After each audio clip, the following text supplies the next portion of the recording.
सत्संग का मीनिंग क्या है? सत्संग का अर्थ है सत माने सत और संग माने सात, और सच केवल और केवल परमात्मा है। क्या वो चीज थी जिसने आपको पुश किया कि सत्संग की तरफ मैं जाता हूँ? जिस इंसान को सतगुरु अगर बुलाना चाहते हैं, सत्संग में लेके आना चाहते हैं, वो कोई न कोई जरिया बन जाए। वो क्या इम्पोर्टेंट और की सिद्धांत है सत्संग के? सत्संग में कुछ एक मनाही होती है कि भाई ये काम आपने नहीं करना। जैसे हमारे राधा स्वामी सत्संग में 3 चीजों का परहेज है। पहला कि आपने नशा नहीं करना, नंबर 2 आपने मांस नहीं खाना, नंबर 3 आपका नेक चाल चलना। ये जो सत्संग है, राधा स्वामी सत्संग की बात करता हूँ, अगर मैं इसको कंपेयर करूँ अलग रिलीजियस सेंटिमेंट्स की बात करूँ, कैसे अलग है मतलब यहाँ पे इसकी जो प्रैक्टिस है? इस राधा स्वामी सत्संग में मूर्ति पूजा को कोई महत्व नहीं दिया। मेरे जैसे लोग हैं जिन्होंने कभी पार्टिसिपेट नहीं करा, उन लोगों को आप सत्संग का पर्पस हो गया कैसे डिस्क्राइब करें? क्यों उनको एटलीस्ट एक बार एक्सपीरियंस करना चाहिए? अगर उसने सत्संग में जाना है, उसके किस्मत में लिखा है, उसके पिछले जन्मों के कर्मों का फल ऐसा है तो उसको सत्संग मिलेगा, तो मिलेगा। एक लेडी, उसके कोई अड़ोसी पड़ोसी जाते हैं, उसने उसके घर जाके कहा कि भाई जब तुम सत्संग में जाओ तो मुझे बुलाना। उसने कहा मेरे पास पैसे तो है नहीं, मैं तो जो है वो मेरे को ऊपर थाकती हूँ और मेरा बिटोड़ा है, मैं उसको बेच के पैसे ले लूंगा। एक आदमी आया, बोले कितने का बिटोड़ा? बोले भाई जितना मेरे सत्संग की किराया लगता है उतना दे। किराया दे के वो जो है जो सत्संग में गई, और जब उसने वो महाराज जी को देखा कि यही तो थे जो मेरे बिटोड़ा खरीदने आए थे, इन्होंने तो मेरा बिटोड़ा खरीदा था। सत्संग, कुछ लोग इसे स्पिरिचुअल एस्केप मानते हैं और कुछ टाइम वेस्ट। पर असल में सत्संग क्या है? Is it really about sitting quietly and listening, और is there something deeper going on? But before we begin, मैं आप लोगों से थोड़ा टाइम मांगता हूं just to apologise. Due to some unavoidable personal commitments, content में थोड़ा ब्रेक आया है, but I really appreciate your patience and support. And the good thing is we are back. अब से आपको रेगुलर कंटेंट मिलेगा with even more engaging and thought-provoking conversations. Now back to today's episode. आज के episode में हम एक ऐसे टॉपिक पे बात करेंगे जो कुछ लोगों के लिए मिस्ट्री है, विच इज सत्संग। आज हम बात करेंगे एक ऐसे गेस्ट से जो पिछले 38 सालों से सत्संग से जुड़े हुए हैं। उनकी जर्नी ना ही सिर्फ पर्सनल है बल्कि ट्रांसफॉर्मेशनल भी है। उनसे हम जानेंगे कि सत्संग का असली मतलब क्या है। क्या सत्संग एक रिलीजियस रिचुअल है या फिर पर्सनल ग्रोथ का पाथ भी? हम उनसे यह भी जानेंगे कि वो क्या मिसकंसेप्शंस हैं जो बहुत लोगों को इससे दूर रखती है। अगर आप सत्संग को लेकर क्यूरियस हैं या फिर आपको लगता है कि यह सिर्फ रिलीजियस लोगों के लिए है, then this podcast is for you. Welcome to the Insideholics. तो आइए शुरू करते हैं ये episode with an honest and thought provoking conversation. Thank you so much accept करने के लिए इस पॉडकास्ट को। आपके साथ सत्संग मतलब इस सत्संग से रिलेटेड पॉडकास्ट करने का जो रीजन ये है कि आपसे समझने का कि भाई आखिर सत्संग है क्या, क्या वो चीज है जिस वजह से आप सत्संग इतने सालों से करते आ रहे हैं, जितने भी टाइम से करते आ रहे हैं। तो शुरू करने के लिए सबसे पहला जो मेरा आपसे सवाल यही रहेगा कि सत्संग का मीनिंग क्या है? आपने जो ब्रॉडकास्ट की रिकॉर्डिंग जो करने जा रहे हैं, आपने अच्छा विषय चुना है, क्योंकि मैं सत्संग में काफी दिनों से जा रहा हूँ। सत्संग का अर्थ है सत माने सत और संग माने साथ। ठीक है जी। सच का साथ, और सच केवल और केवल परमात्मा है। बाकी जितने भी यहाँ पे जो कुछ भी इस मायावी दुनिया में, इस पृथ्वी लोक पे, इन नंगी आंखों से जो कुछ भी आप देख रहे हैं, ये सब नाशवान है। एक टाइम के बाद सब नाश हो जाना है। सच केवल परमात्मा है और वो नाशवान नहीं है, वो अविनाशी। सृष्टि के पहले में भी परमात्मा था, मौजूद था, अब भी मौजूद है। जब सृष्टि नहीं रहेगी, जब प्रलय आ जाएगी, तब भी परमात्मा रहेगा। अभी जो मायावी दुनिया है वो हम इन नंगी आंखों से देख सकते हैं। उसके बाद एक सूक्ष्म होता है, वो हमें दिखाई नहीं देता, और उससे भी ज्यादा बारीक एक कारण होता है। वहां तक की दुनिया महाप्रलय में नष्ट हो जाती है और केवल बचता है तो परमात्मा बचता है। परमात्मा का दूसरा नाम जो है, हम नाम बोल सकते हैं, शब्द बोल सकते हैं, परमात्मा बोल सकते हैं, जो कुछ भी आप इनको ठीक समझ। तो सत्संग का मतलब यही है कि परमात्मा का साथ, और परमात्मा का साथ, इन शॉर्ट मैं बोलूँ तो सत्य का साथ। सत्य का साथ। यस। इसलिए आप कितने साल से सत्संग में, नंबर ऑफ ईयर्स की बात करते मैं 86 से जो है सत्संग में जा रहा हूँ। हैं? 1986, 14 और 24 करीब करीब 38 साल हो चुके हैं। ठीक है, मतलब मोटा मोटा अगर मैं राउंड फिगर भी ले लूँ तो 40 साल से आप सत्संग से इन्वॉल्व हैं। मतलब अगर आप थोड़ा बताना चाहें, क्या वो चीज थी जिसने आपको पुश किया कि सत्संग की तरफ मैं जाता हूँ, और उस इंसिडेंट की वजह से या फिर उस स्टोरी की वजह से या फिर आपको अपना पर्सनली आपको लगा कि आप सत्संग में इन्वॉल्व हुए, क्या वो जर्नी रही थी उस टाइम? जर्नी कुछ नहीं है। सबसे पहले हमारे घर में मेरे बड़े भाई साहब ने जो है सत्संग में एंट्री ली थी। वो सत्संग में गए थे और मेरी और बड़े भाई की कभी सत्संग के बारे में बात नहीं होती थी। अच्छा। और मैं कभी उनको अच्छा नहीं मानता था। मैंने केवल ये सुना था इनडायरेक्ट वे में, मेरे भाई ने डायरेक्ट मेरे से बात नहीं की, कि भी सत्संग में ये सिखाया जाता है कि केवल जो है गुरु महाराज ही सब कुछ है, और ये माता पिता भाई बहन ये सब जो है कोई काम के नहीं है, इनसे कोई फर्क नहीं पड़ने वाला। और मैं इस बात के खिलाफ था। लेकिन जिस आत्मा को, जिस इंसान को सतगुरु अगर बुलाना चाहते हैं, सत्संग में लेके आना चाहते हैं, वो कोई ना कोई जरिया बन जाता है। मैंने कभी अपने भाई से ये नहीं पूछा कि भाई मैं सत्संग में जाऊंगा तो मुझे क्या करना होगा, क्या नहीं करना होगा, कुछ नहीं। मुझे पता लगा कि भाई ये जो है इस तारीख का सत्संग है। मैंने अपने बड़े भाई से केवल एक ही बात कही थी, मैं भाई मैं सत्संग में जाऊँ। मेरा बड़ा भाई स्टेट बैंक ऑफ इंडिया में काम करता था, रिटायर हो गया। अब मैं भी रिटायर हो गया। ओके। तो मैंने अपने बड़े भाई से यही कहा था कि भाई ईद की बारी जो है मैं भी सत्संग में जाऊंगा। वो कहने लगा ठीक है भाई चलना। और उस टाइम में मेरे बड़े भाई की ट्रेनिंग आ गई थी अजमेर। ओके। और मैं केवल ये बताने के लिए कि भाई मैं अब की बार सत्संग में जाऊंगा, बड़े भाई को बताने के लिए मैं अपने घर से और स्टेशन तक भाई को छोड़ने गया। अच्छा। ये बताने के लिए मैं वो रास्ता है, रास्ते में 2 मिनट बात करनी है, बस इतना ही। मैं सत्संग में गया, मैंने अपने जो है नामदान के पर्ची के लिए मैं लाइन में लगा, मेरी पर्ची कट गई। एक क्या होता है नामदान की पर्ची, क्या है?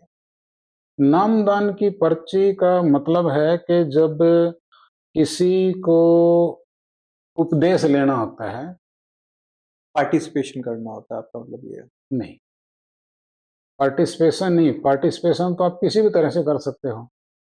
पार्टिसिपेशन तो आप सत्संग में गए, उनके काम में हाथ बटाओगे तो भी पार्टिसिपेशन हो गया। जो भी कुछ भी काम करे वो पार्टिसिपेशन हो गया। उन्होंने कोई बोल दिया कि ये काम करना, वो काम करे, वही पार्टिसिपेशन। नामदान का मतलब है कि आज की उसमें अगर हम कहें तो फॉलोअर जिसको बोल सकते हैं आप। जो आप कह रहे हो उपदेश कह लो, शब्द कह लो, जो भी आप कह रहे हो, उसको सुनने के लिए रजिस्ट्रेशन करना, is it? Yes yes yes. ठीक है। यस। रजिस्ट्रेशन इसलिए करना है ताकि उनके पास रिकॉर्ड रहे कि भाई हम जो है ये संत सतगुरु जो है कितने आदमियों को दीक्षा दे चुके हैं। तो उसके लिए कुछ वो उनका क्या कह सकते हैं, कुछ कंडीशन होती हैं। अच्छा। कि भाई नॉन वेज इतने दिन तक नहीं खाया हुआ होना चाहिए, अच्छा। ड्रिंक जो है इतने दिन तक नहीं ली होनी चाहिए। मतलब मैं बस ये कह रहा हूँ, अगर किसी को लेना है, चाहे उसने कर भी रखा हो, अगर नहीं भी पता है तो वो वेरिफिकेशन कैसे करेंगे कि भाई मैंने खा बिल्कुल रखा है? बिल्कुल बिल्कुल। ये वेरिफिकेशन जो है आदमी के बस की बात। ये वेरिफिकेशन केवल और केवल वो संत सतगुरु ही कर सकते हैं जिन्होंने नामदान देना है, जिन्होंने उपदेश या दीक्षा का वो देनी है। ये जब नामदान मिलता है, उपदेश मिलता है, तो एक बार फिजिकली जो है उन संत सतगुरु के सामने जाना होता है। और संत सतगुरु की उनकी अपनी कमाई इतनी होती है कि वो आदमी की तरफ, इंसान की तरफ देख के ये बता सकते हैं कि इसके कर्म कितने हैं। अच्छा। और जब नामदान जो सतगुरु देता है वो गारंटी लेता है कि मैं इनको जो है सतलोक में पहुंचाऊंगा इस आत्मा को। और वो जो है वो ये देखते हैं कि इसके कर्म कितने हैं, क्या ये इन कर्मों को काट पाएगा या नहीं काट पाएगा। ठीक है, ये तो रही कि आप कैसे मतलब आपने सत्संग ज्वाइन किया, बट क्या कभी इतने 38 सालों में आपको लगा कि नहीं यार अब रहने देता हूँ, सत्संग नहीं जाता हूँ, कभी ऐसा लगा? नहीं। क्या चीज थी जिसने आपको कभी ऐसा ना तो लगने दिया और आप मोटिवेटेड रहे कि भाई कंटिन्यू रखा आपने जाना? देखो, किसी भी चीज को जानने के लिए, समझने के लिए, करने के लिए ये सत्संग तो एक आध्यात्मिक चीज है। ये तो बहुत बारीकी चीज है। आप वैसे ही कोई दूसरी शिक्षा ले लीजिए। अगर कोई भी आप नया काम शुरू करते हैं, छोटा बच्चा पढ़ाई शुरू करता है, उसके लिए उसको स्कूल जाना पड़ता है। स्कूल में जो टीचर, जो अध्यापक जो बोलता है वो उसको अगर मानेगा तो वो पढ़ाई में कामयाब होगा। अगर कोई आदमी बड़ा हो जाता है, बिजनेस करता है, तो अगर कोई आदमी अपने आप बिजनेस करना शुरू करे तो वो कामयाब होने के चांस कम होते हैं। हो भी जाते हैं, नहीं भी होते हैं, दोनों बातें, लेकिन चांस कम होते हैं।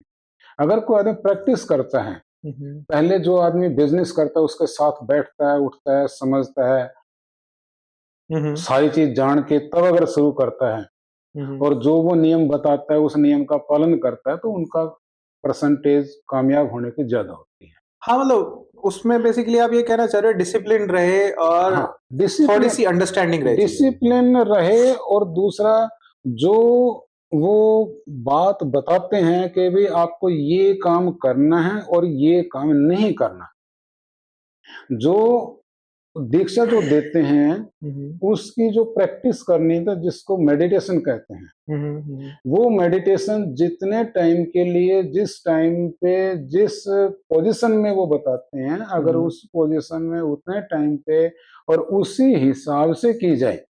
हिसाब का मतलब उन्होंने जो प्रैक्टिस बताई कि आपको इस आसन में बैठना है, ऐसे सोचना है, यहाँ ख्याल को टिकाना है, अगर वो सही सही अगर हम करें तो जो संत सतगुरु ने जो फायदे बताए हैं, जो चीजें बताई हैं, वो सारी होती हुई नजर आती हैं।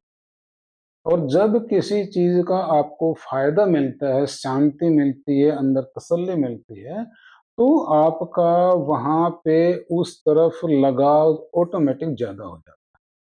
बेसिकली इन शॉर्ट अगर मैं कहूँ तो आप सत्संग में जाते रहे, कभी आपको ऐसा नहीं लगा कि आपको कोई नेगेटिव वाइब आ रही है या फिर नेगेटिव एनर्जी आ रही है? यू ऑलवेज फेल्ट पॉजिटिव कि पॉजिटिव एनवायरनमेंट रहा है, पॉजिटिव एनवायरनमेंट रहा है, पॉजिटिव थॉट रहा है, तो जो आपकी सत्संग से अलग भी दुनिया थी, may be personal life, official life जो भी थी, वो भी कभी उसमें भी आपको इम्पैक्ट नहीं आया, तो इसलिए यू केप्ट गोइंग कि सत्संग में आप लगे रहे, राइट? सत्संग में आने के बाद ऐसा कुछ हुआ कि मेरे को सत्संग में जाने के लिए कभी कोई रुकावट नहीं आई। मैं नौकरी में था जब दीक्षा मिली, जब उसके बाद मैंने नौकरी भी की, सत्संग में भी गया, और 95 में मैं सेवा में भी चला गया। ओके। और ये सेवा क्या है? सेवा बेसिकली जो इधर उधर उनके काम होते हैं उसमें हेल्प कराना, राइट? सेवा का मतलब है कि हम जो है सत्संग में काम करना चाहते हैं, टाइम डिवोट करना चाहते हैं ज्यादा। हम सारे तो लोग सत्संग में सेवा नहीं करते हैं। कुछ है, किसी के पास टाइम कम हो तो वो सत्संग सुनता है, घर आ जाता है। लेकिन इतने आदमी, लाखों आदमी सत्संग में जाते हैं, वहां का अरेंजमेंट होता है, बहुत ज्यादा अरेंजमेंट करना पड़ता है। तो उस काम को करने के लिए भी तो आदमी चाहिए ना, मैन पावर चाहिए। वही मैं कह रहा हूँ, वॉलंटरीली वॉलंटरी हेल्प कर रहे हैं जो भी काम होते हैं वहां। जो भी काम नहीं, हमने कहा कि भी हम सेवा करना चाहते हैं, वो अपने आप देंगे। तो वो काम वो बताएंगे कि आपको ये काम करना है। ठीक है। जो काम वो बताते हैं वो काम हमें करना है। हम ये नहीं कह सकते नहीं सब भाई मैं ये काम नहीं करूँ, मैं तो ये करूँ, मुझे तो ये पसंद है, ये पसंद नहीं। ओके। सेवा सब इक्वल है, चाहे वो कुर्सी पे बैठ के कर ले, चाहे फिजिकल कर ले, चाहे रात को कर लो, चाहे दिन को कर लो, चाहे चलते फिरते कर लो, चाहे फिजिकल, चाहे मेंटल, चाहे हेल्दी एंड वेल्दी, कुछ भी समझ गया मैं आपकी बात। कोई सेवा छोटी नहीं होती, कोई सेवा बड़ी नहीं। ठीक है। जब हम सेवा करते हैं, सेवा का मेन उद्देश्य है कि अपने अहम को खत्म कर। जैसे इंडिया में आज की डेट में बहुत सारे सत्संग ग्रुप्स हैं, कौन सी ऑर्गेनाइजेशन है जहाँ पे जिसका सत्संग आप फॉलो करते हैं, एंड उस ऑर्गेनाइजेशन में बाकी ऑर्गेनाइजेशन से क्या डिफरेंट है कि आप उसी ऑर्गेनाइजेशन को फॉलो करें? मैं राधा स्वामी सत्संग व्यास की संस्था से बिलोंग करता हूँ। उन्हीं का मैंने उपदेश लिया हुआ है, नामदान लिया हुआ है, और वही मैं अनुसरण करता हूँ, उन्हीं का फॉलोवर हूँ। उनसे जो दीक्षा मिली है उसी का मेडिटेशन करता हूँ। ठीक है। और रही आज के टाइम में, हम भी देखते हैं कि कुछ ऐसे जो अपने आप को संत कहते हैं और वो जो है आजकल सलाखों के पीछे हैं, और उनके सारे मतलब बुरे कारनामे जो है सामने आ रहे हैं।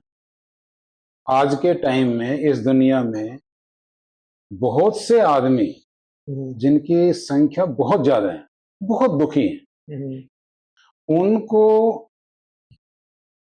ऐसी जगह जो है वो जाना पसंद करते हैं, जहाँ पे मसाला मिले, बेसिकली जहाँ पे मसाला मिले, जहाँ पे कुछ ना करना पड़ता हो, जाके अपने समस्या बताओ और वो समाधान बता दे और उनको पैसे मिल जाए, वो पैसे दे दे, आके वो काम करते हैं, वो समस्या हल नहीं होती है।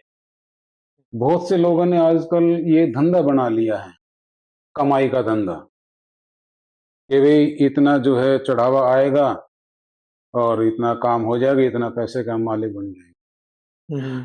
राधा स्वामी सत्संग में देखो, सेवा तो हम भी डालते हैं काम करने के लिए, हमें पता है भाई कोई भी काम करने के लिए पैसे की जरूरत तो होती ही है, लेकिन वहां पे वो ऐसा कंपलसरी नहीं है कि भाई आपको इतना पैसा देना है या कम से कम इतना देना है, या आपको कंपलसरी देना ही है। अब देव तो ठीक है, ना देव तो ठीक है, आपकी मर्जी है। ये तो रही पैसे की बात। हाँ जी। देखो, मुझे नहीं पता ये अलग क्यों है, क्योंकि मैं केवल और केवल शुरू में भी इसी यहीं से की है और मैं अभी तक इसी में हूँ। मैं किसी दूसरे सत्संग में आज तक नहीं गया। बेसिकली आपने एक्सप्लोर नहीं करा बाकी दूसरा मैंने एक्सप्लोर किया नहीं, और ना ही मैंने कभी जरूरत समझी, क्योंकि ऐसी कोई ऐसी चीज नहीं थी जो मुझे इस सत्संग में ना मिली। मेरी अपनी बहुत ज्यादा मुझे सेटिस्फेक्शन है, जरूरत से ज्यादा सेटिस्फेक्शन है मुझे कि भाई मुझे और कहीं जाने की जरूरत नहीं है। ठीक है। हमारी जो शिक्षा है वो बहुत सिंपल है।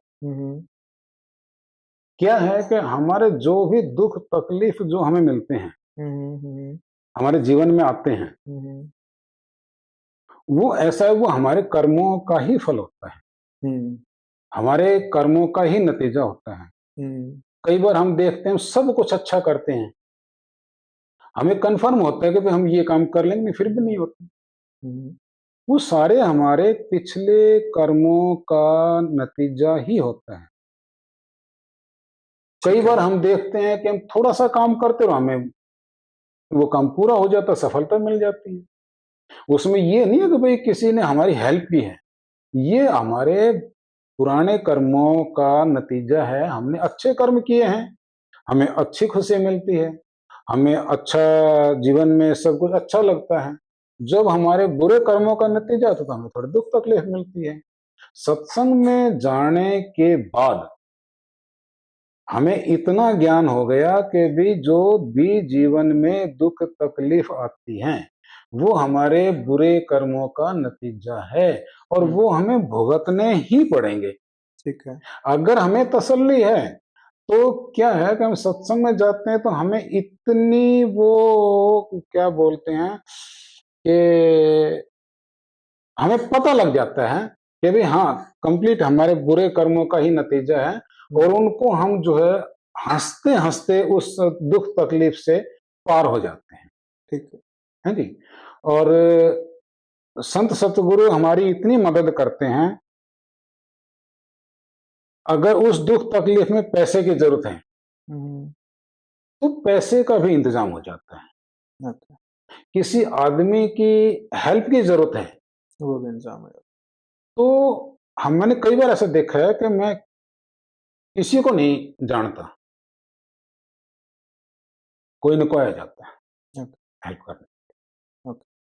तो जैसे मेरे जैसे लोग हैं जिन्होंने कभी पार्टिसिपेट नहीं करा, उन लोगों को आप सत्संग का सार हो गया या फिर सत्संग का मतलब पर्पस हो गया, सत्संग का सार या फिर सत्संग का पर्पस हो गया, उसको कैसे डिस्क्राइब करेंगे कि क्या पर्पस है सत्संग का, क्यों जाना, क्यों उनको एटलीस्ट एक बार एक्सपीरियंस करना चाहिए? देखो ये सब कहने की बात है हम्म, कि भी मैंने उस आदमी को कहा हम्म, और वो मेरे कहने से सत्संग में गया। संत सतगुरु ने जिस आत्मा को, जिस इंसान को अपनी दीक्षा देनी है, वो जानता है कि इसको दीक्षा देनी है और इस टाइम पे देनी है, वो सब संत सतगुरु सब अरेंजमेंट कर देते हैं। वो हम्म, सत्संग में आता है, हम्म, सत्संग सुनता है और हम्म, उसको दीक्षा भी मिलती है। हम्म, ऐसे एक नहीं बहुत से उदाहरण हैं जो मैं दूसरे सत्संग में नहीं गया, मैं अपने सत्संग की बात बताता हूँ। बहुत से ऐसे आदमी हैं जो बाहर जो है गाली देते हैं हम्म, कि वो तो बेकार है, वो तो ऐसा है, वो तो वैसा है, नहीं जाना चाहिए, ये है, वो है, फलान है, ढिकड़, उसकी बहुत ज्यादा बुराई करते हम्म, हैं। और पता लगा कुछ दिन के बाद सत्संग सुनने गए और उन्होंने उपदेश भी ले लिया, नामदान भी ले लिया और वो बहुत अच्छे। वो कहते हैं हमसे गलती हुई, हम ये कर रहे थे। तो बेसिकली आपका कहना ये है कि आप किसी को फोर्स नहीं करोगे या फिर किसी को बोलोगे नहीं कि भाई आप जाओ या आपको जाना चाहिए। अगर दूसरे को इंटरनली ही लगता है जाना चाहिए तो बंदा अपने आप जाएगा तो जाएगा, अदरवाइज। वही आदमी जाएगा हम्म, जिसके अंदर से क्यूरियोसिटी निकलती है, जिसके अंदर से उत्सुकता निकलती है, जो इसका इच्छुक है, जिसको संत सतगुरु बुलाना चाहते हैं, वही जाएगा। वो किसी के कहने से नहीं जाएगा। जब उसने जाना है तो जाना है। अगर किसी संत सतगुरु ने किसी आत्मा को, किसी इंसान को अगर दीक्षा देनी है, हम्म, कई ऐसे उदाहरण आए हैं कि उन्होंने कोई नामदान की पर्ची नहीं कटाई, कोई सत्संग नहीं सुना, उसके बारे में जानते तक भी नहीं है। और जो है जब वो नामदान का टाइम आता है तो संत सतगुरु अंदर से किसी को बोलते हैं कि जाओ वे फलाना इस नाम का आदमी है, उसको बुला के लेके और उसको नामदान दे दिया। मेरे को एक किस्सा याद है। हम्म, एक हमारे सत्संग में जो किताब जो लिखते हैं, राइटर था वो, हम्म, उसने किताब लिखी है कई। हम्म, उनका बड़ा भाई हम्म, फॉरेन में रहता था। हम्म, तो उन राइटर ने कोई मेहता मेहता करके था, पूरा नाम मुझे याद नहीं, बोला जी ये मेरे बड़े भाई साहब हैं और इनको जो है नामदान। हम्म, बोला ठीक है भाई। तो गुरु महाराज ने कहा कि भाई आपके भाई को नामदान नहीं मिलेगा, इनको 50 साल के बाद में। अच्छा। तो जो वो जो लेखक जो थे किताब के, जो हम्म, किताब लिखते थे हम्म, मेहता जी, हम्म, वो तो सत्संग में उन्होंने तो दीक्षा मिली हुई थी, उन्होंने तो कहा ठीक है महाराज कोई बात नहीं, ठीक है आपने जो कहा, हम्म, नामदान आपने देना है, हम जबरदस्ती नहीं कर सकते, हम्म, कोई बात नहीं। और हुआ क्या कि वो जो है महाराज, वो संत सतगुरु चले गए, अपने धूमधाम चले गए, एक्सपायर हो गए, चलो छोड़ दिया। दूसरे आए, और दूसरे भी जो है कुछ टाइम के लिए, शॉर्ट टाइम के लिए, कोई 5-7 साल के लिए गद्दी पे विराजमान हुए। उन्होंने नामदान की दीक्षा दी और वो भी चले गए, धूमधाम चले गए, चोला छोड़ के चले गए। तीसरे नंबर पे जो आए, तो जो लेखक जो थे मेहता जी, उनका भाई फॉरेन से आया हुआ था सत्संग में सुनने के लिए, और जब वो नामदान के लिए सब काम हो गए, फाइनल जब हो गया कि भी अब नामदान देना है, तो हुजूर महाराज ने उनको कहा कि भाई वो आपका भाई सत्संग में आया हुआ है। बोला हाँ जी। बोला उनको बुला लो भाई, नामदान दे देते हैं। उन्होंने उनको बुलाया और उनको नामदान हो गया, मिल गया उसको नामदान। उस दिन कई दिन के बाद उन्होंने जो है जब देखा, ठीक उसी दिन उनकी उम्र 50 साल, और बताने वाले जो संत सतगुरु थे वो भी चले गए थे, उसके दूसरे नंबर वाले भी चले गए थे, उसके तीसरे नंबर वाले ने नामदान। तो बेसिकली 50 साल के बाद ही उसको नाम, जब उनकी उम्र 50 साल हुई, जिस दिन उनको 50 साल पूरे हो उसी दिन उनको नाम। कोइंसिडेंस भी तो हो सकता है ये? नहीं, कोइंसिडेंस हो सकता है, ठीक है, लेकिन जब एक चीज पहले डिक्लेयर हो चुकी है और फिर उसी फिक्स डेट को ये होता है, आप इसको कोइंसिडेंस कहो चाहे कुछ भी कहो। तो ठीक है, चलो अब अगर मैं बात आपसे समझना चाहूँ कि वो क्या इम्पोर्टेंट और की सिद्धांत है सत्संग के, या फिर सिद्धांत कहें या फिर टीचिंग्स कहें सत्संग की, क्या है वो? सत्संग के सिद्धांत तो क्या कह सकते हैं, मतलब भाई कोई भी चीज मानने के लिए, करने के लिए कुछ चीज जरूरी होती है, कुछ चीज छोड़नी पड़ती है, कुछ चीज लेनी पड़ती हैं। ये तो क्या चीज छोड़नी पड़ती है? हर काम में होता है। अच्छा, अगर हम बीमार होते हैं, डॉक्टर के पास जाते हैं, डॉक्टर दवाई देता है, तो परहेज ही बताता है, ठीक है, परहेज ही बताते हैं, दवाई भी देते हैं। तो हमें आके घर आके दोनों काम करने होंगे ना, दवाई भी लेनी होगी, परहेज भी करने होंगे, तो हम ठीक हो पाएंगे। ठीक है। अगर हम दवाई लेते हैं और परहेज नहीं करते हैं तो भी ज्यादा टाइम के बाद ठीक होते हैं। अगर हम परहेज करें और दवाई ना लें तो भी ज्यादा टाइम के बाद ठीक होंगे। ऐसा ही सत्संग में भी है। सत्संग में कुछ एक मनाही होती है कि भाई ये काम आपने नहीं करना। जैसे हमारे राधा स्वामी सत्संग में 3 चीजों का परहेज है। पहला कि आपने नशा नहीं करना, कोई भी नशा नहीं करना, नंबर 1। नंबर 2, आपने मांस नहीं खाना, नॉन वेज यूज नहीं करना किसी भी रूप में। नंबर 3, आपका नेक चाल चलन होना चाहिए। ठीक है।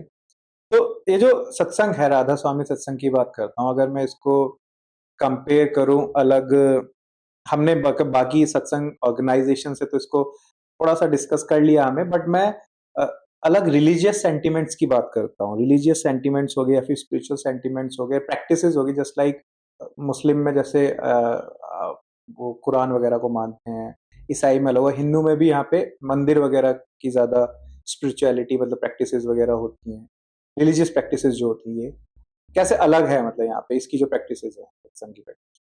सत्संग की प्रैक्टिस जो है थोड़ी सी अलग है। इस राधा स्वामी सत्संग में मूर्ति पूजा को कोई महत्व नहीं दिया। बाहर के कोई भी कर्म कांड को कोई महत्व नहीं दिया जाता। हम जो है तीर्थ करने जाते हैं कि भाई वहां पे इतने का प्रसाद चढ़ा दो, इतने मंदिर में दान दे दो, इस जगह स्नान करो तो आपके इतने कर्म कट जाएंगे, आपको ये फल प्राप्त होगा, आप कोई भी एक इच्छा पूरी आपकी हो जाएगी। ये तो लोगों की मतलब मान्यता तो नहीं बोलूंगा, बट ये तो लोगों का बनाया हुआ है ना। मतलब अगर मैं आपको बोलूं, जैसे फॉर एग्जांपल मैं भगवान की पूजा की बात कर लेता हूँ, बट कभी जब भी भगवान होंगे उन्होंने तो कभी नहीं बोला ना कि भाई मेरी पूजा करो, मेरे को दान करो। ये तो लोगों ने अपने आप गया कि भगवान मेरा ये काम करा दो, फिर मैं प्रसाद चढ़ा के आऊंगा। तो लोगों का कहना है ना। तो ठीक है, आप कहते हो अभी यहाँ सत्संग में नहीं करते, बट आगे जाके जैसे मैं ठीक है, मैं क्योंकि मैं अगर सत्संग की बात कर रहा हूँ तो मैं पर्टिकुलर सत्संग ऑर्गेनाइजेशन की बात नहीं करूंगा यहाँ पे। जो अलग सत्संग ऑर्गेनाइजेशन में भी प्रैक्टिसेस होती हैं, शायद से मैं उसको भी फॉलो, मतलब उसकी भी बात करूंगा। लोग बाग अदर सत्संग ऑर्गेनाइजेशन में भी ये होता है कि भाई दान हो जाता है, वहां जाके उनकी लोग बाग कोई कोई उनकी फोटो लगा लेते हैं अपने घर में। जो आप कह रहे हो कि मूर्ति पूजा वगैरह नहीं है। मूर्ति पूजा का मतलब ही यही है हम्म कि वो असल में चीज है नहीं, हम्म हम उसकी पूजा कर रहे हैं एक मूर्ति को देख के, इसी को ही मूर्ति पूजा बोलते मेरे ख्याल से अब हम क्या करते हैं, इस वाले क्वेश्चन से आगे निकलते हैं, क्योंकि ये क्वेश्चन है कि किसी चीज पे मैं आपकी एग्री नहीं करूंगा, किसी चीज पे आप मेरी पे एग्री नहीं करूंगा पर्टिकुलर क्वेश्चन पे। बट हाँ, अगला जो मेरा सवाल है, इस सत्संग ने आपको मतलब कैसे ट्रांसफॉर्म किया? ट्रांसफॉर्म से मेरा मतलब है कि जो है ना, इसने आपकी लाइफ को कैसे शेप अप किया? लाइफ को शेप अप किया पर्सनली, प्रोफेशनली एंड स्पिरिचुअली। सत्संग ये नहीं कहता कि भाई आप घर बार छोड़ दो, आप कमाना छोड़ दो, आप जंगल में चले जाओ, साधु बन जाओ, साधु बन जाओ, जो भी कुछ भी है, नहीं। सत्संग ये कहता है कि आप घर गृहस्थी में रह के भी आप एक बढ़िया आध्यात्मिक जिंदगी जी रास्ते सकते हो। में उन्नति कर सकते हो। आप अपनी आत्मा को परमात्मा के साथ मिला सकते हो। जो साधु जो बनते हैं, जो त्यागी जो होते हैं, पर्पज उनका भी यही होता है, आत्मा का परमात्मा से मिलना। ओके, बस ठीक है। एक बात यहां खत्म हो जाती है।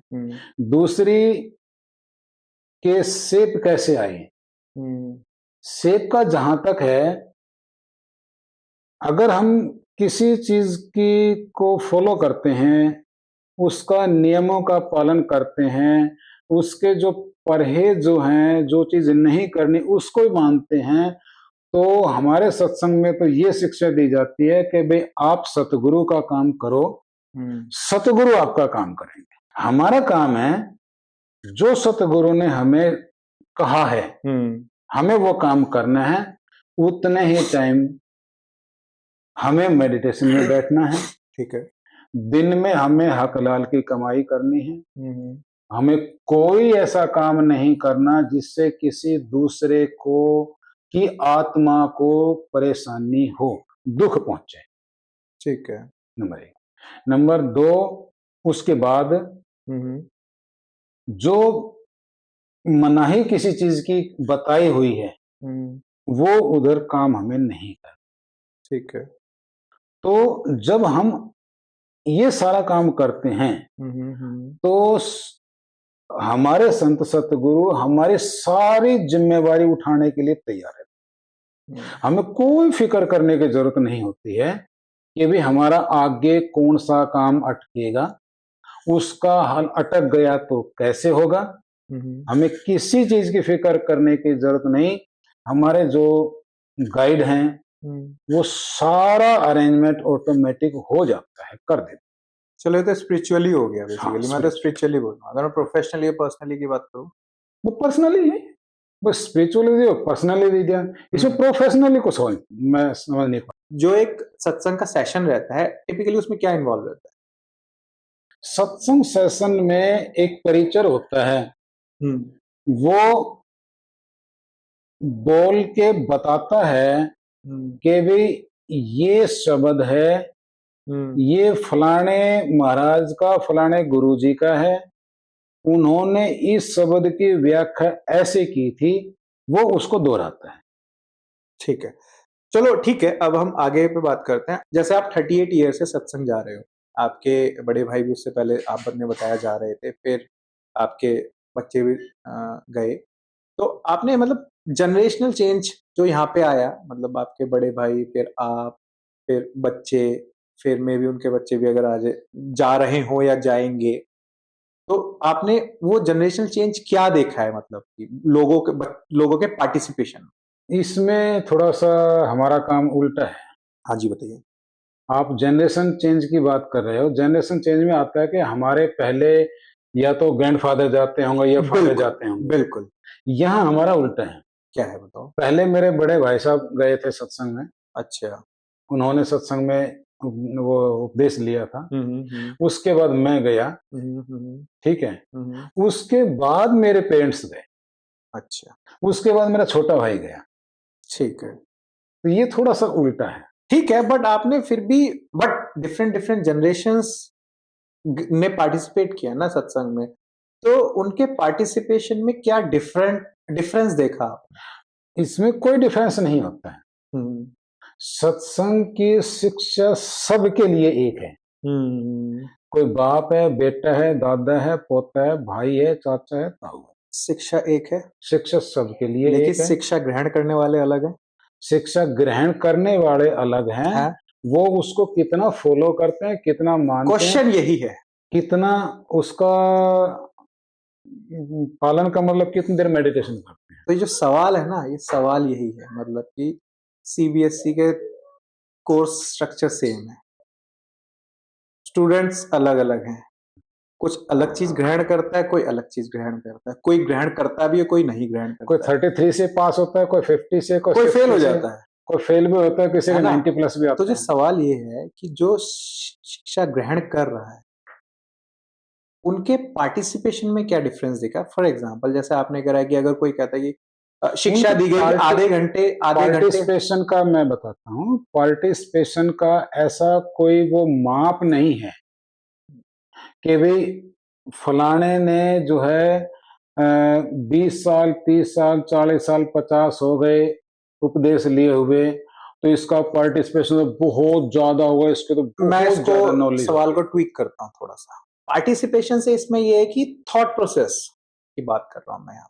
कि बच्चे हैं आपके, वो भी गए।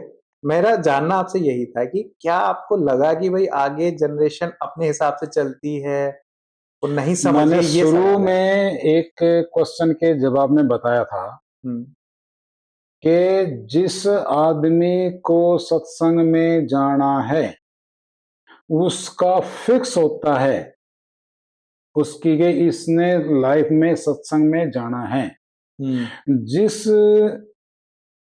गुरु ने उपदेश देना है वो उसका सब इंतजाम कर देता है कि इसको कैसे बुलाना है, कब बुलाना है देखो। और कब इसको उपदेश देना है। ठीक है। नंबर एक, ठीक है। हमने ना कभी बच्चों को प्रेशराइज किया, किसी पड़ोसी को नहीं किया, हम्म। किसी दोस्त को नहीं किया, हम्म। किसी रिश्तेदार को नहीं किया। हम्म। आज मैं देख रहा हूं हम्म। करीब करीब हम्म। मेरे सारे तो नहीं, 100% नहीं, but more than 70% my relatives are involve in satsang, Radha Soami Satsang. Moving forward, spiritual life, basically I would say सत्संग में पार्टिसिपेट करने वाली लाइफ, ठीक है, एंड आपकी एवरीडे लिविंग की रिक्वायरमेंट्स। एवरीडे लिविंग की रिक्वायरमेंट्स में ऑफिस जब आप जाते थे, ऑफिस का काम भी हो गया एंड घर के काम भी, और बाकी जो भी एक्सवाइजी होते हैं, अब इन दोनों के बीच में बैलेंस को कैसे मेंटेन करा आपने लास्ट 38 ईयर्स में, और मे बी अभी भी कर रहे हैं? सत्संग में कभी ये नहीं कहा जाता कि आप सारे काम छोड़ के सत्संग में आओ, आप नौकरी छोड़ के सत्संग में आओ, आप घर की जिम्मेवारी छोड़ के सत्संग में, ठीक है। सत्संग में ये कहा जाता पहला काम अपनी फैमिली को देखना, अपने घर को देखना। अगर आपके घर से टाइम बचता है, मिलता है, तो आप सेवा में सत्संग में आओ। एक बार तो इसमें बैलेंस करने वाली बात जो है वो यहीं पे पूरी हो जाती है। नंबर एक। नंबर दो, जहां तक नौकरी की बात है, तो नौकरी तो फिर उससे भी ज्यादा दूर की बात हो, क्योंकि नौकरी तो आजीविका का साधन है। आजीविका, कुछ होगा तो खाएंगे, कुछ होगा तो खाएंगे, खाने को मिलेगा तो उसके बाद सत्संग में जाएंगे। बिल्कुल सही बात है। खाने को नहीं मिलेगा तो फैमिली को भूखा छोड़ के तो कोई सत्संग में जाएगा भी तो वो उसकी गलती, बिल्कुल मूर्खता कह सकते हैं इसको, ठीक। लेकिन सबका अपना विचार अलग है। हाँ, मतलब ऐसे लोग भी ऐसे हैं लोग जो भी करते हैं, हाँ बात करते सही होंगे। है आपकी। करते होंगे, करते भी मतलब हर चीज में, नॉट ओनली दिस सत्संग जो या भी फिर ओनली सत्संग, जो अलग भी अलग प्रैक्टिस जो में भी भी। नंबर 1। उसके बाद रही, चलो घर को तो भाई मैं जैसे घर का मुखिया हूं, हाँ जी। तो मुझे अरेंजमेंट करना है। हम्म अगर कोई घर में कोई फैमिली मेंबर है बहुत ज्यादा तकलीफ है, हम्म उसको डॉक्टर की जरूरत है, हम्म उधर सत्संग का भी टाइम है, तो हम्म पहले डॉक्टर को दिखाएंगे भाई। अगर फैमिली मेंबर बीमार है, हम्म, उसको तो अभी डॉक्टर की जरूरत है ना। सही बात है, ऐसा थोड़ी सत्संग तो सारी उम्र जाना है, मतलब सत्संग तो प्रायोरिटी देखी जाती है। सारी उम्र जाना है ना। आपका कहने का मतलब प्रायोरिटी देखी जाती एक बार छूट गया, छूट गया क्या हो गया। है। अगर वो बीमारी ऐसी है, कोई बात नहीं, आज नहीं कल तो डॉक्टर को दिखा लेंगे, समझ गया। तो फिर हम उसको छोड़ भी सकते हैं। हम्म, एक बैलेंस। ठीक दूसरा नौकरी का, ठीक है। नौकरी का आपने कहा, हाँ जी। मैं जब केवल केवल सत्संग सुनता था, सेवा में नहीं था, तो छुट्टी ली या छुट्टी वाले दिन सत्संग होता तो फिर तो कोई दिक्कत नहीं होती थी। अगर वर्किंग डे में सत्संग है, छुट्टी मिल गई तो सत्संग में चले जाते थे। जब क्लेरिकल में थे तो छुट्टी मिलने में कोई दिक्कत नहीं होती थी। हम्म बात आ गई कि हमारी प्रमोशन हो गई, प्रमोशन हो गई, छुट्टी में भी दिक्कत आई। हम्म प्रमोशन आ गया, हम दिल्ली से बाहर चले गए, 4 साल बाद दिल्ली आ गया। हम्म दिल्ली मेरी कभी हाजिरी सोच नहीं हुई। हम्म उसके बाद फिर मेरी ट्रांसफर होगी बाहर, हम्म और वो ट्रांसफर ऐसे हुई हम्म, कि उसमें मेरी कभी हाजिरी पूरी नहीं। अच्छा। रीजन कि वो काम ही ऐसा, मैं ऑडिट में था। हम्म ऑडिट में तो लिमिटेड टाइम में लिमिटेड काम करना, हम्म हमेशा टाइम शॉर्ट ही होता है, कभी फुल टाइम नहीं मिलता। हम्म उस टाइम में बिल्कुल जो है कंटिन्यू और फुल स्पीड से काम करेंगे तो काम खत्म होगा, नहीं तो नहीं। हम्म ऑडिट में रहने के बाद फिर मेरी ट्रांसफर हो गई गुजरात। हम्म अब गुजरात जो बहुत ज्यादा दूर है, उसमें मेरी अटेंडेंस पूरी नहीं हुई। रीजन के छुट्टी मिलने में बहुत ज्यादा दिक्कत है। कई बार झूठ बोल के छुट्टी ली, लेकिन हर बार तो झूठ बोलने में तो किससे बोले, जब छुट्टी देने वाला मैं हूँ, सैंक्शन करने वाला मैं हूँ औरों की छुट्टी, मेरी छुट्टी जोनल मैनेजर सैंक्शन कर। हम्म अब मिलिट्री में हर कोई कहता है मेरे घर वाले बीमार है, मेरा बाप बीमार है, मेरी बाप बीमार है, कॉमन सा बहाने हैं। हम्म अब रिटायरमेंट हो गया, हम्म अब रिटायरमेंट होगा तो हमारी हाजिरी जो जरूर से कहीं ज्यादा पूरी होती, ज्यादा होती है। तो कभी ऐसी कोई समस्या नहीं आई। जब छुट्टी नहीं मिली तो नहीं गए सत्संग में, क्या हो,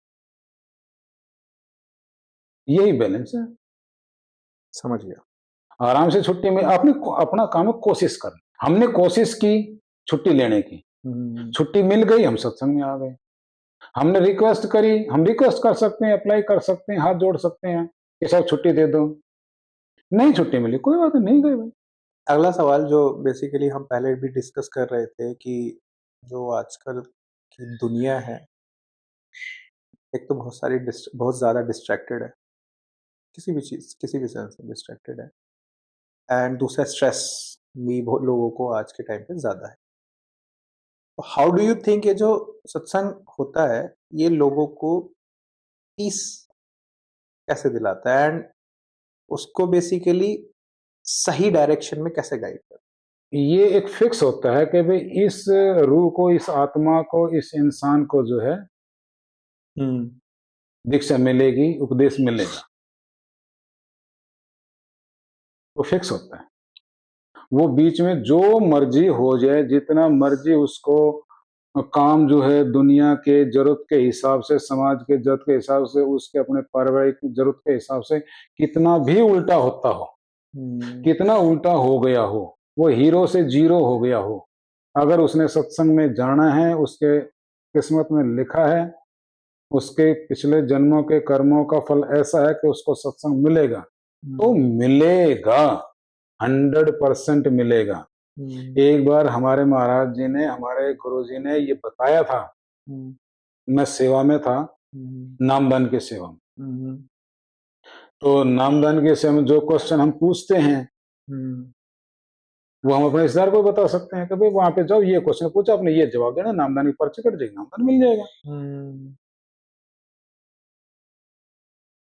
तो गुरु महाराज ने एक बार अपने मुखारबिंद से ये कहा था कि भाई सुनो ध्यान से, कभी कोई सेवादार खुश हो रहा हो कि मैंने फलाना आदमी को अच्छी तरह गाइड करके नामदान दिलवा दिया, उसको नामदान मेरी वजह से मिला, मैं गाइड नहीं करता तो उसको नामदान नहीं मिलता, बोलिए उसका वहम है।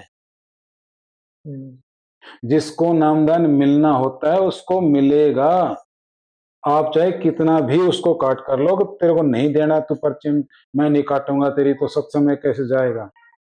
उसको नामदान मिलेगा, उसको मैं बुलाता हूं। आपकी हिम्मत नहीं है मुझको मना करने की। ऐसे कई उदाहरण मैं आपको बता सकता हूं। एक उदाहरण दूं? हाँ हाँ, बिल्कुल बिल्कुल। एक लेडी राजस्थान से बिलोंग करते, सिंगल लेडी, विडो लेडी थी। कभी सत्संग का नाम नहीं सुना उसने। उसके कोई अड़ोसी पड़ोसी जाते हैं बस सत्संग में, उसकी वैसे इच्छा हुई यार फलाना आदमी सत्संग में जाता है, बड़ी अच्छी तरह बात करता है, एक बार हम भी जाकर देखें। उसने उसके घर जाके कहा कि भाई जब तुम सत्संग में जाओ तो मुझे बुलाना, मुझे बताना, मैं भी चलूं। ठीक। जब वो टाइम आया, वो लेडी गरीब थी, जब वो, मैं थोड़ा इमोशनल हो जाता हूं। कोई नहीं, आप थोड़ा टाइम ले लो। उस लेडी के पास पैसे नहीं थे।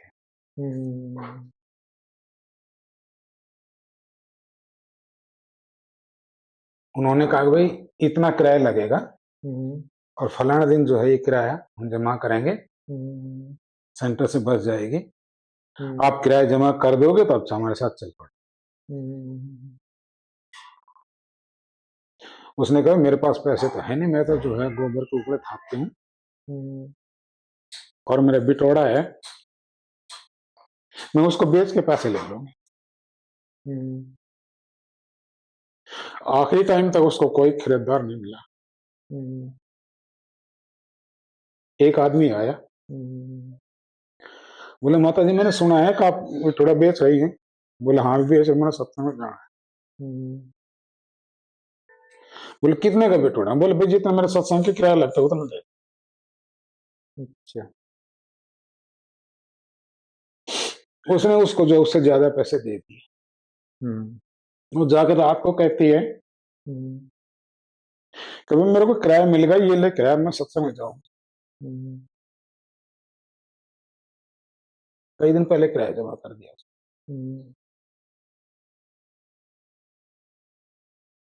किराया दे के वो जो है जो सत्संग में गई और जब उसने वो महाराज जी को देखा, वो वहीं उसने जो है चिल्लाना शुरू कर दिया कि यही तो थे जो मेरे बिटोड़ा खरीदने आए थे। अच्छा। इन्होंने तो मेरा बिटोड़ा खरीदा था। अच्छा। अब क्या कहेंगे उसको?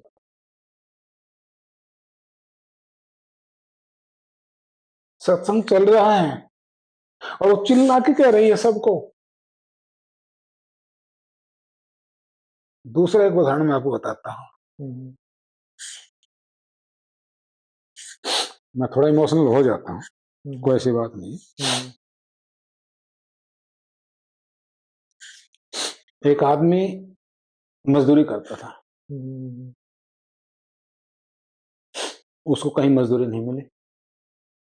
एक दिन दो दिन सत्संग के आगे से निकल रहा था, सत्संग घर के आगे से। उसने कहा भी इतने आदमी कहाँ जा रहे हैं? तो किसी ने कहा बोले मजदूरी करने जा रहे हैं अपने। तो उसने कहा भी हम भी कर लेंगे। बोले भी आ जाओ। वो जो है सारे दिन उसने काम किया, 11 बजे की चाय आ गई, दोपहर का लंगर खिला दिया, शाम को 4 बजे की चाय आ गई, 3 बजे की। उसके बाद सब आदमी अपने घर जाने लगे। तो वो कहता है वो आदमी, ये मालिक आया कि नहीं आया? बोले मालिक तो नहीं आया, क्योंकि सत्संग में सब जाने वाले जो है हुजूर महाराज को मालिक बोलते हैं। उसने कहा भी सब आदमी जा रहे हैं, किसी को पैसे नहीं मिले तो मैं किससे मांगू? अब 2 दिन पहले की मजदूरी नहीं मिली उसको, घर में तंगी थी, चला गया। घर वाले ने पूछी भाई काम तो मिल गया आज तो? है काम कर गया? बोले हाँ भी काम करके आया। बोले मजदूरी? बोले भी आज तो मजदूरी नहीं मिली मालिक।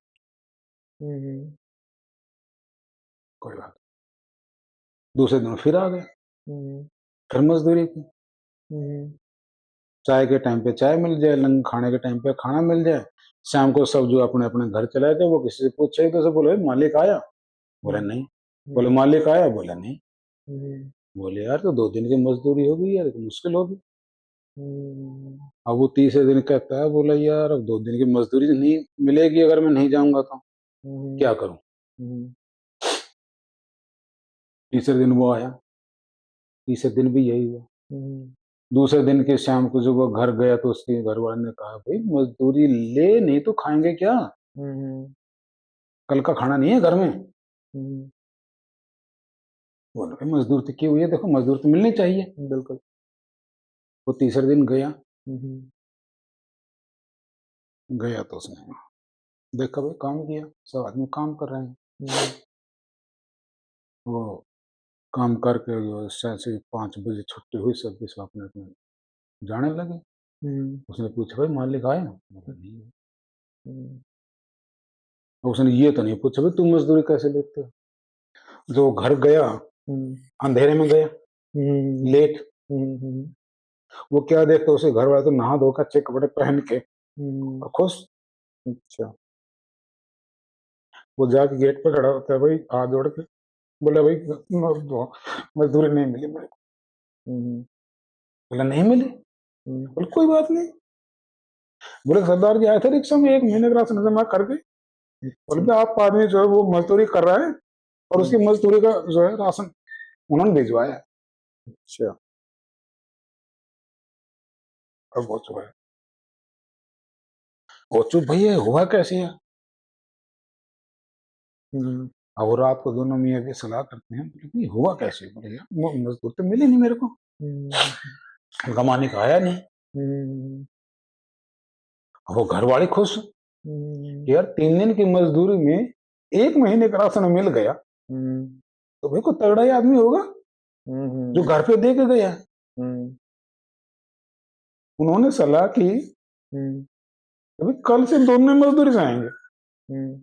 जब 3 दिन में 1 महीने राशन मिलता है तो 3 दिन 2 आदमी काम करे, 2 महीने का राशन मिलेगा। आदमी ने कह दिया, बोले ठीक है चलो। वो जब गए वहां पे तो गेट पे जो है महाराज जी फोटो लगी हुई। वो लेडी चिल्ला के कह रही, बोले यही तो आया था कल रिक्शा में राशन लेके। बोले यही आया था राशन लेके। चलो आप पहले पानी पियो।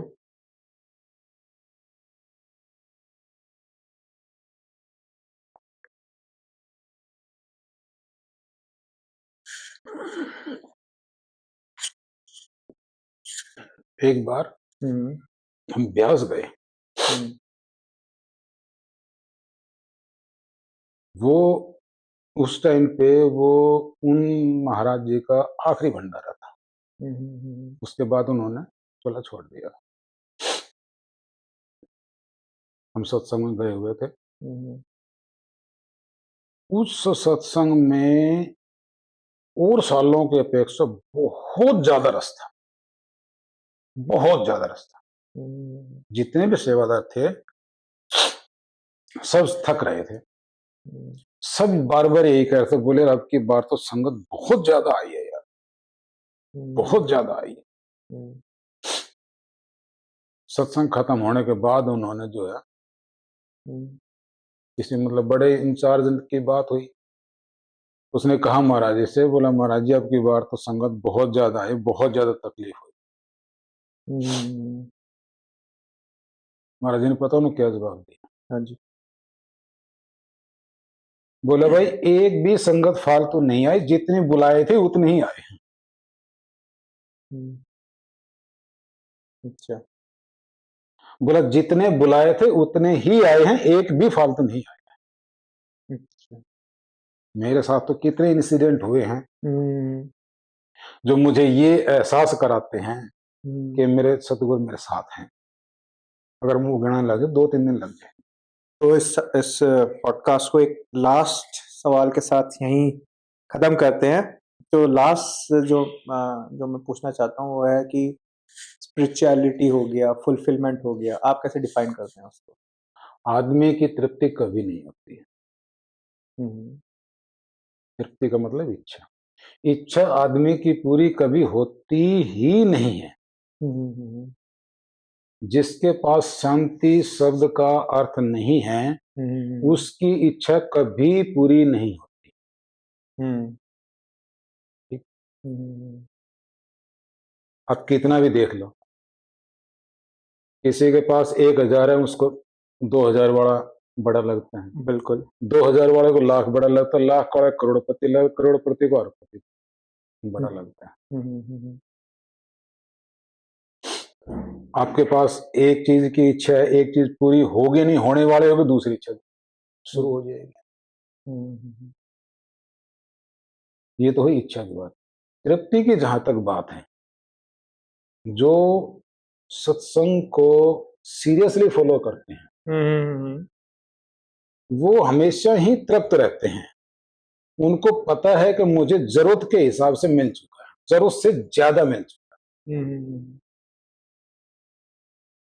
मैं अपने बताऊं, मुझे पता है कि मेरी एबिलिटी क्या है और मैं कितना पा सकता था अगर सत्संग में नहीं जाता तो, और मुझे अब कितना मिल चुका है उससे कहीं ज्यादा है।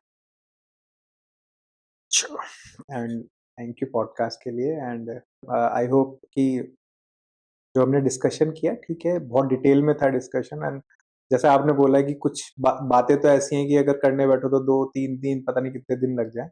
बट आई होप जो भी व्यूवर्स हों उनको कुछ सीखने को, समझने को, लाइफ के बारे में जानने को कुछ मिले।